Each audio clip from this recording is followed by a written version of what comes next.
சைவானுஷ்டானம் என்பதை பற்றி நாம் தொடர்ந்து சிந்தித்து கொண்டு வருகிறோம்.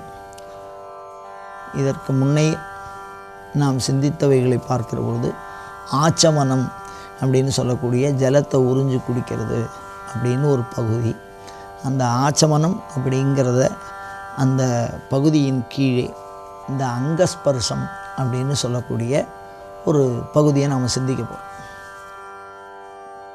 நான் நிறைய தடவை சொல்லியிருக்கேன், இந்த சைவானுஷ்டானத்தில் ஒவ்வொரு செயலுக்கும் ஒரு பெயர், அந்த செயலுடைய முறை, அந்த செயலை செய்கிற பொழுது நாம் சொல்ல வேண்டிய மந்திரம், இது எல்லா செயலுக்கும் வரையறுத்துருக்கா. அதில் இந்த அங்கஸ்பர்சம் அப்படிங்கிறது என்னென்னா ஆச்சமனத்துக்கு பின்னாடி செய்ய வேண்டிய ஒரு செயல். இந்த செயலில் பார்த்திங்கன்னா ஓம் ஹிருதயாய நமஹா அப்படிங்கிறது மந்திரம். மீண்டும் சொல்கிறேன், ஓம் ஹிருதயாய நமஹா, இதான் மந்திரம். இப்படி சொல்லி இந்த பெருவிரல் மோதிரவரல் இதால் இடது மூக்கு, இடது பக்க மூக்கு, வலது, ஏன் மூக்கே ரெண்டாக பிரிக்கிறோம் அப்படின்னா நாடி மாறும். அதனால் வலதுபுறம் மூக்கினுடைய வலது பகுதி, மூக்கினுடைய இடது பகுதி, இதை தொடணும். அது மாதிரி கண்ணை வலது இடது அப்படி தொடணும். முதல்ல வலது தொட்டு அப்புறம் இடது தொடணும். அதுக்கப்புறம் வலது காது, அதுக்கப்புறம் இடது காது, அதுக்கப்புறம் தொப்புள், அப்புறம் மார்பு, அதுக்கப்புறம் வலது தோல், அதுக்கப்புறம் இடது தோல், அதுக்கப்புறம் தலை உச்சி. இது பார்த்திங்கன்னா மொத்தம் 12 இடங்கள். நல்லா ஞாபகம் வச்சுங்க. இந்த கை தான் மோதிர விரலோட கெட்ட விரலை இணைத்து வலது மூக்கினுடைய வலது பகுதி, இடது பகுதி, கண்ணுடைய வலது கண், இடது கண், வடது காது, இடது காது, தொப்புள், அதுக்கப்புறம் மார்பு, அப்புறம் வலது தோல், அப்புறம் இடது தோல், அப்புறம் சிர உச்சி. இதை சேர்த்தா மொத்தம் 12 இடங்கள் வரும். இந்த 12 இடங்களை மீண்டும் மீண்டும் 12 முறை ஓம் ஹிருதயாய நமஹா. இப்போ தலையை தொடரோன்னு வச்சுக்கோங்க, ஓம் ஹிருதயாய நமஹா. கண்ணை தொடரோன்னு வச்சுக்கோங்க, ஓம் ஹிருதயாய நமஹா. இந்த பக்கம் கண்ணை தொடரும், ஓம் ஹிருதயாய நமஹா. அந்த மாதிரி 12 இடங்களை சொல்லி இந்த ஓம் ஹிருதயாய நமஹாங்கிறத மீண்டும் மீண்டும் சொல்லி தொட வேண்டும். 12 முறை சொல்லி 12 உறுப்புகளை தொடுவது என்பது தான் ஸ்பர்சனம்னா தொடுறதுன்னு அர்த்தம்.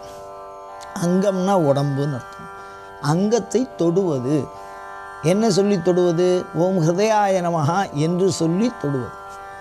இதுதான் இன்றைய சைவ அனுஷ்டானத்தில் நாம் கற்றுக்கொண்ட ஒரு செயல், அங்கஸ்பர்சம்.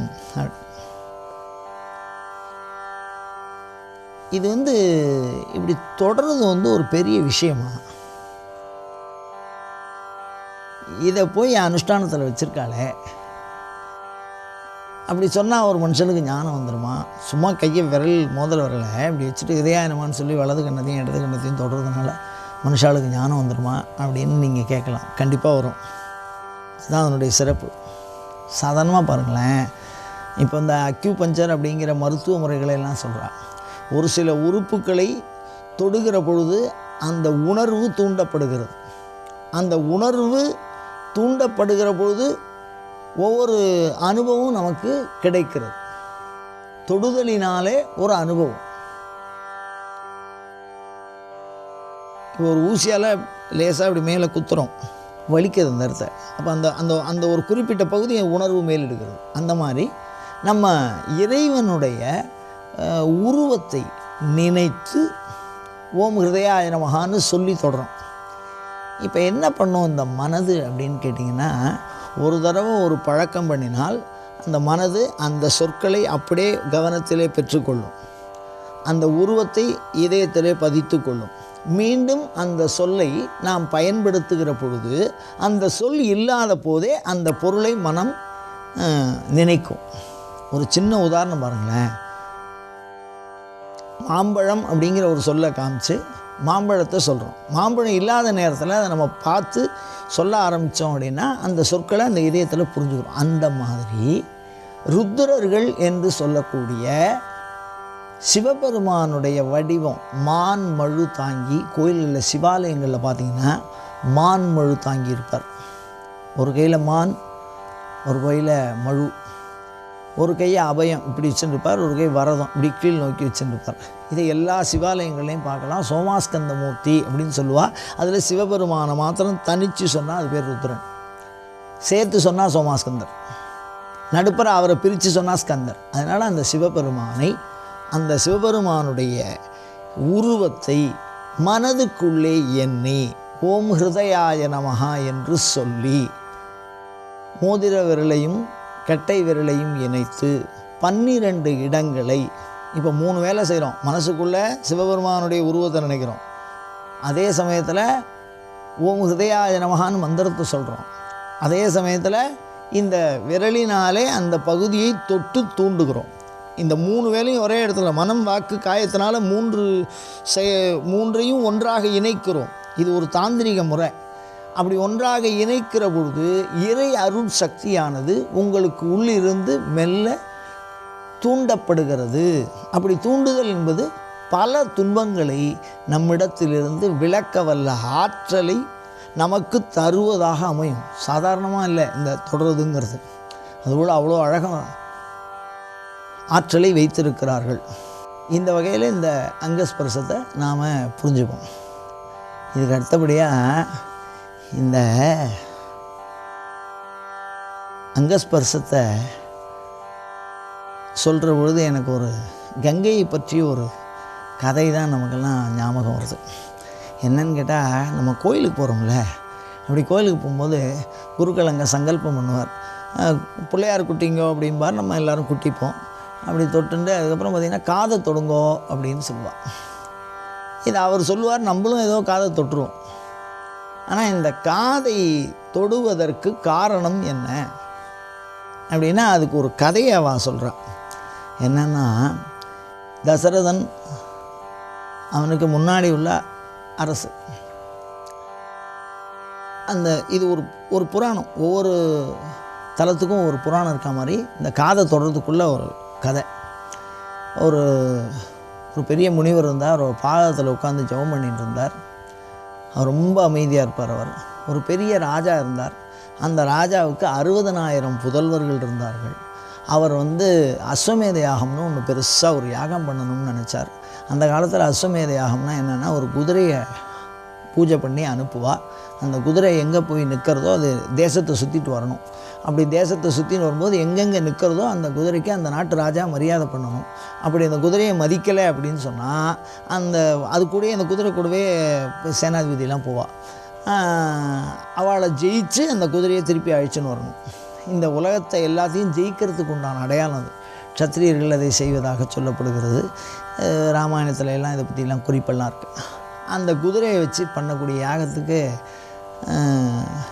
அஸ்வமேத யாகம்னு பேர். இதை மாதிரி 100 யாகம் பண்ணினா இந்திர பதவியை அடையலான்னு ஒரு கருத்து இருக்குது. அந்த இந்திர பதவியை அடையிறதுக்கு யாரோ ஒரு ராஜா 99 யாகம் பண்ணிட்டார். அதில் இந்திரன் பார்த்தா 99 யாகம் பண்ணிவிட்டு 100வது யாகம் பண்ணால் இவர் எங்கே பதவி கிடச்சிட போகிறது அப்படிங்கிற ஒரு எண்ணத்தில் அந்த குதிரையை இந்திரன் நினைத்த வடிவத்தை எடுக்கக்கூடியவன், நினைத்த இடத்திற்கு செல்லக்கூடியவன். அந்த வகையில் அந்த அஸ்வமேத யாகத்துக்கு பயன்படுத்தக்கூடிய அந்த குதிரையை யாருக்கும் தெரியாமல், கண்ணுக்கு தெரியாமல் மறைச்சி பாதாள லோகத்தில் தபஸ் பண்ணின்னு இருக்கக்கூடிய ஒரு முனிவருடைய இடத்துல கொண்டு போய் கட்டிட்டான். மறுநாள் காலம்புரை இப்போ எதுத்தா சண்டை போட்டு ஜெயிக்கலாம் அப்படின்லாம் இல்லாமல் இப்போ குதிரையை காணும், எல்லோரும் தேடுறான். அந்த குதிரை திருப்பி வந்தால் தான் அந்த யாகம் முடியும். அப்போ என்ன பண்ணுறா அப்படின்னா, அந்த குதிரையை கொண்டு போய் பாதாள லோகத்தில் கட்டினதுனால அதை திருப்பியும் அதை கண்டுபிடிக்கிறா, எங்கே இருக்கான்னு கேட்டு. அப்புறம் பாதாள லோகத்தில் இருக்குதுன்னு சொல்லிவிட்டு அப்போ 60,000 பேரும் சேர்ந்து பாதாள லோகத்தை அகழ்ந்து தோண்டுகிறார்கள். அப்படி தோண்டி பார்த்தா அந்த இடத்துல குதிரை இருக்குது. அப்படி பார்க்குற பொழுது என்ன ஆகுது அப்படின்னா, அங்கே அந்த முனிவர் பார்த்தாரு, இன்னும் ஒரே சத்தமாக இருக்குது அப்படின்னா, இவன் எல்லாரும் அவர் தான் அந்த குதிரையை இழுத்து வந்து கட்டிட்டார் அப்படின்னு அவர்கிட்ட சண்டை போட போக, அவர் தன்னுடைய தவத்தினால் அந்த 60,000 பேரையும் அழித்து விடுகிறார் அப்படின்னு பஸ்மமாக்கிட்டார். அதுக்கப்புறம் ரொம்ப காலமாக அந்த யாகம் முடியல. அந்த வம்சத்தில் அரசர்கள் பின்னாடி வர்ற அரசர்கள் சில பேர் குழந்தை பிறக்கலை. அந்த குழந்தை பிறக்கலைன்னு தன்னுடைய குருநாதர்கிட்ட கேட்குற போது இந்த மாதிரி வம்சத்தில் ஒரு யாகம் பண்ணி அந்த யாகத்தை முடிக்க முடியாத போய் அவளுடைய அஸ்திலாம் அவளுடைய ஆன்மாலாம் இன்னும் ஒரு தெளிவு இல்லாமல் அந்த முனிவருடைய சாபத்தினால இருக்குது.